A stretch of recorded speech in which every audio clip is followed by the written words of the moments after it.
અટલ બિહારી વાજપેયીજીના જન્મ જયંતિ નિમિત્તે સાથે ભેગા થયા છીએ ત્યારે આજે હું તમને રાજ્ય સરકાર એમજ કેન્દ્ર સરકારની ઘણી બધી જે યોજનાઓ છે પ્રજાલક્ષી એમના વિશે થોડી માહિતી કરીશ। આજ સુધી આપણે જોયું હતું કે જ્યારે બેંકમાં ખાતા ખોલાવવા હોય ને તો બહુ જ તકલીફ પડતી હતી। લેડીઝ માટે ખાતા ખોલાવવા બહુ અઘરો વિષય હતો, પણ નરેન્દ્ર મોદી સાહેબની સરકારમાં અને આપણા રાજ્યની રૂપાણી સાહેબજીની મદદથી આજે જનધન ખાતા એક સામાન્ય રીતે પણ ખુલી શકે છે।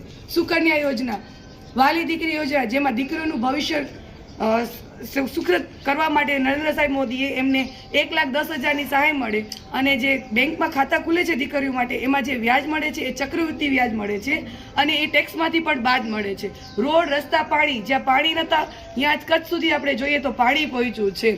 મા અમૃતમ કાર્ડ, મા વાત્સલ્ય કાર્ડ, જેમાં ઓપરેશન માટે સરકાર તરફથી આપણે 5 લાખ રૂપિયાની સહાય મળે છે। હોસ્પિટલમાં પણ જ્યારે કોઈ પણ એક્સિડન્ટ થતું હોય છે ત્યારે 48 કલાકમાં 50,000ની જે સહાય મળે છે એ સરકારશ્રી તરફથી મળે છે। આજે બધાને મોદી સાહેબનું એક લક્ષ્ય છે કે 2022 સુધી બધાનું પોતાનું ઘર હોય, તો એમના માટે પણ જેમના ઘર નથી અને જેની પાસે પ્લોટ હોય છે એમાં 3.5 લાખ સુધીની સહાય આપણા માનનીય વડાપ્રધાન સાહેબની યોજનામાં મળે છે। આવી તો ઘણી બધી યોજનાઓ છે। આજે પણ ખેડૂત લક્ષીએ જોઈએ તો વર્ષના 6,000 રૂપિયા જેટલા પણ વારસાગત હોય છે એમના એને પણ દર વર્ષે 6,000 રૂપિયા સીધા 2,000ના ઇન્સ્ટોલમેન્ટ તરીકે એમના ખાતામાં જમા થાય છે। 6 વર્ષની આ પ્રગતિ આગળ પણ આપણે એમના નેતૃત્વમાં આપણો દેશ આગળ વધે અને અવનવી આવી યોજનાઓનો લોકોને મદદરૂપ થાય સરકાર, એવી આપણે એમને શુભેચ્છા પાઠવીએ છીએ। ભારત માતા કી જય, વંદે માતરમ।